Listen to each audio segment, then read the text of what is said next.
Thank you. So I've passed out most of what were the frequently asked questions on the Center for Election Sciences website, because I was not aware that someone from that center was going to be here. But that gives a lot of basic information about what is approval voting. And there are several private organizations that use approval voting. The New Hampshire Liberty Party uses approval voting for the election of their co-chairs. The Libertarian Party, in certain circumstances, uses approval voting for elections of certain officers. There was a straw poll just over the weekend that the Libertarian Party of New Hampshire conducted, and that used approval voting. The major benefit of approval voting, and I know that several of you on this committee are election officials in your various municipalities, is it completely removes spoiled ballots when someone either intentionally or accidentally votes for too many candidates. Current statute says that if they vote for too many candidates and you cannot determine the intent of whom they intended to vote, that's a spoiled ballot. Overvote, the entire ballot is rejected. With approval voting, you don't have to worry about that, because then you can say, well, they marked circle for candidate A and candidate C, they both get a vote. And Representative Schlein mentioned Ralph Nader, and that reminds me of the election recount in Florida back in 2000, to where people were looking at the ballots and trying to determine if it was a pregnant Chad, a hanging Chad, a full-blown Chad.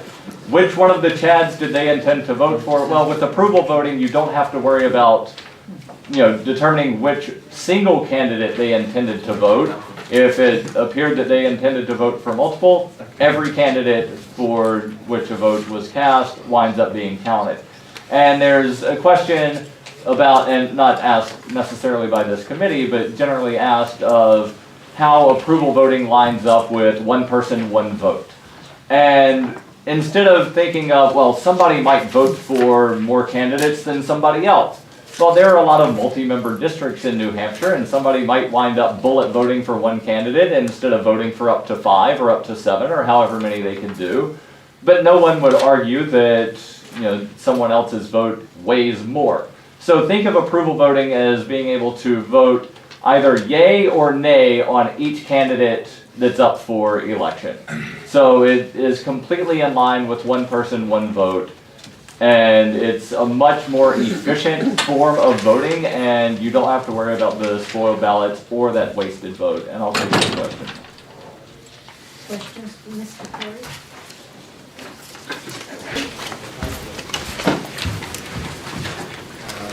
Thank you. We've heard a lot of testimony about what would happen if this bill winds up passing, but not a lot of testimony about the actual wording of the bill. And I know that that's the reason these hearings are held, so I want to go over the wording of the bill. What this does is it makes a very minor change to the wording placed on the ballots, to where below the office, for example, for governor, currently it says vote for not more than, and then there's a number. This would change that to just say this many are being elected. So for the office of governor, there's only one governor being elected. For state rep, depending on the district, there could be anywhere from 1 to 11. So it would simply state this many is to be elected. And then for the voter instructions, it would say make the appropriate mark to the right of your choice or choices. And then it strikes out the stipulation that if you vote for more than the number of people to be elected, then your vote is not counted.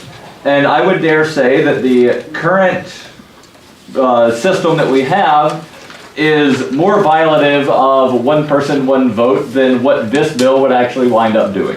What this bill would wind up doing is implementing approval voting to where you could cast basically a favorability vote in favor or opposition to any candidate. And to sort of put it into perspective of things that you all do as legislators, this afternoon you're hearing 3 bills dealing with electioneering by public officials. If you as legislators had to vote on legislation using the plurality system that I as a voter use when I go to the polls, you would not be able to say all 3 of these bills should be passed, or 2 of the 3, or one of the, well, you obviously would be able to say 1 of the 3, but you could not say 2 or all.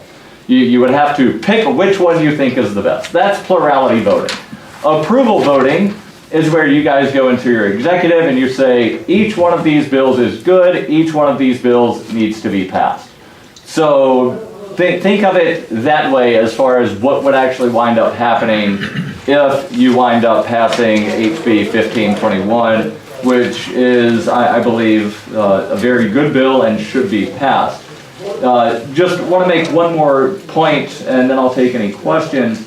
There was the question about, sort of a milquetoast sort of candidate, or as opposed to very vocal, vociferous candidates. One thing that I see as a possible unintended consequence of adopting approval voting is I believe the mudslinging ads would wind up stopping or slowing down. And that's because candidates want to increase their favorability rating, and you can do that not necessarily at the expense of others.